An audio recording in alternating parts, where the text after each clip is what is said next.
ito, kung naalala niyo yung na-recommend ko sa inyo na Big High na liquid detergent. So, naubos na siya. Nakailang laban na rin ako nung nakaraan. And, nagpabili na rin talaga yung asawa ko nito kasi nagustuhan niya talaga. Ang bango niya sa damit, guys. Promise. So, bumili ulit ako nung scent na binili ko nung nakaraan and panibago ngayon. So, dalawa tong in-order ko. So, tatry ko itong isa. So, itatry ko naman tong Midnight Fragrance nila. At ito ay napakalaki, guys. This is 2 liters at napakabango niya.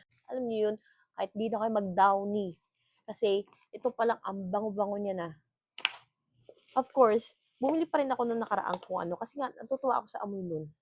So, ito, maalala nyo to. Ito yung nakaraang binili ko na detergent. So, ayan yan. And, bumili ako ng panibago ngayon. So, ang ganda niya kasi, meron na siyang hawakan. So, hindi na siya mag-i-slip kung sakali man po maglalaba kayo or maglalagay kayo ng liquid detergent sa inyong mga washing. So, maganda rin talaga na liquid detergent yung gamitin ninyo kasi kapag powder, guys, is minsan nag-iiwan siya ng stain sa ating mga damit.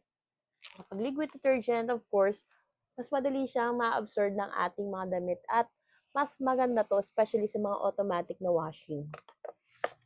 Ayan, ang ganda niya guys, napakamura at matagal-tagal yung magagamit.